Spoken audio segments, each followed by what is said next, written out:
Well, hello, here we are. It is, I think it's day 34, day 34. Um, wow, we only have this week and next week, and that's it for work. No more work after that. In fact, we have a holiday next Monday because it is Memorial Day. So you have a quick assignment on the 26th. Everything is due 27th or 28th. The sooner you get it to me, the sooner I can get it scored, and your report cards will be done um, as soon as I can possibly get to them. So this last project should not take you a long time, but I do want you to give it some thought, and I do want you to have fun with it because this is usually my favorite of the year, but we can't do it in person, so that makes me kind of sad. All right, so let's go ahead and let me share my screen. I think this is going to work. Okay, there we go. All right, so one more time. We really need to get this whole gerund thing down. And remember, the gerunds are the ing words. And we need to be able to tell the difference between all the different verbals. And the different verbals are gerunds, participles, infinitives, and then what's not listed in there is verbals that are used as adjectives. So we're going to take a look at all of those, and we want to see how they function in particular sentences. So you'll be getting a list of sentences again, and you'll have to figure out which word is the gerund. Look for the ing. And then I'm going to show you a chart I created to help you figure out which is a gerund, which is a participle, etc. So let's take a look. First of all, verbals. All these verbals, most end in ing. There are some that end in ed, but we're not working with those today. So the first one is the gerund, the one we've been working on. It acts like a noun. It can be used as a subject or an object in the sentence. For example, swimming is my favorite sport. The verb is. Swimming is. What is? Swimming is. Swimming is our noun. Swimming is our subject. It's a gerund because it's acting like a noun. You can also use it after verbs like, dislike, prefer, love, and enjoy. So if somebody says, I enjoy laughing at silly jokes, it's after the word enjoy. Here's my list right here. So that makes it a gerund also. It's a participle and not a gerund if it's part of the verb.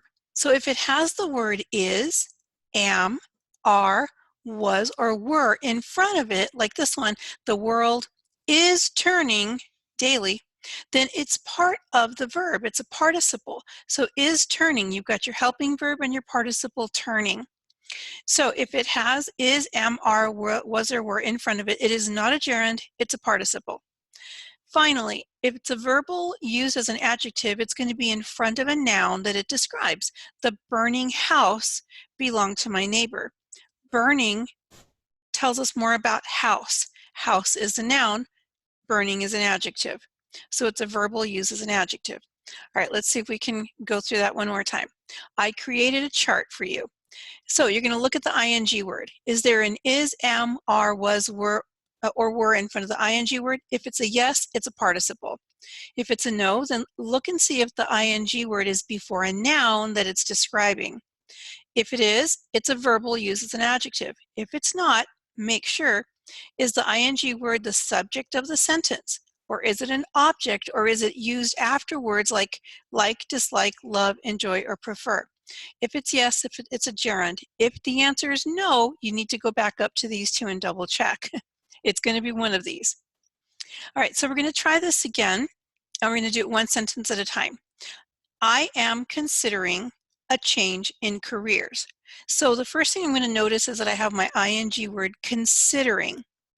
And I'm going to look, is there an is, am, are, was, or were in front of the ing word? What's the word in front of the ing word? Am. Is that on my list? Yes. So guess what? It's a participle. So I'm going to, there's my answer right there. I looked on my chart, I got it. Let's look at the second sentence. My little brother loves playing with his toys. Is there an is, am, are, was, or were in front of it? Well, let's look at the ing word. Is that word is, am, are, was, or were? No. So let's go to the second box. Is the ing word before a noun that it's describing? So the ing word is next to with. It's in front of with. With is not a noun. With is a preposition. Remember preposition bingo, some of you. So it's not a verbal used as an adjective because it's not describing with. That doesn't make any sense. So is the in word the subject of the sentence? No, because brother is a subject.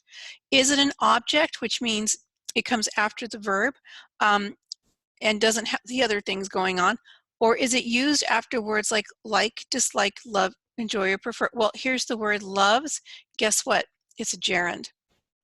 All right, the crying baby was incredibly loud. So crying is my ing word. Is there an am, are, was, were word in front of it? No, we have the word the. Is the ing word before a noun that it's describing? Well, let's see, crying is front of baby. Could crying be describing what the baby is doing? Yes. So guess what? It's a verbal used as an adjective. Listening is hard when there are too many distractions. So here's my ing word. Is there an is, am, was, were in front of the ing word? No, there's one after, but this one has to be in front to be a participle. So it's not a participle. Is the ing before a noun that it's describing? Well, let's see. Listening, and the next word is is. Is not a noun, it's a verb. So it can't be that. Is it the subject of the sentence? Well, if this is the verb, listening is our subject. So guess what? It's a gerund. Last sentence. She really likes staying home. So we have the word staying, and is there an is, am, are, was, or were in front? No. So it's not a participle. Is it in front, is staying in front of a noun? Well, it is, because home is a noun, but does staying describe the kind of home? No, it really doesn't describe it. So just because it has a noun after it, it doesn't mean that it's automatically a verbal, because it has to actually describe it. And staying does not describe the kind of home, just like crying describes the kind of baby. All right, so let's look at the last one. Is it the subject? No, she is the subject. Is it an object, or is it used after like, dislike, love, enjoy, or prefer? Ooh, here's the word likes. So guess what? It's a gerund. All right. Replay this if you need to. Take a look at it. Really understand it, because now it's your turn. Okay? You're going to go to classwork and you're going to find the assignment for gerunds again. Take each one slowly. Look through each sentence and choose the answer that best works with the chart. Don't guess. You need to really think. If you just click, click, click, that's another low score that you don't need. All right, so let's go ahead and take a look. I'm going to show you that in the test itself, or in the little activity, I have, for every sentence, I've copied the chart. So I don't know how much more I can do than that. So I really need you to do your very best. I need you to take it slow. I want you to really try to understand this. Don't just guess, because then it does you no good. And when you move on to high school and they start talking about these things that you were supposed to learn in 8th grade, you're not going to have a clue. So do your very best, okay? I'm counting on it, and I know you can do it. You just have to take your time, okay? So just make sure you look for all of that information, find it. Remember, you can't do it more than once, so do it right the first time. All right, thanks.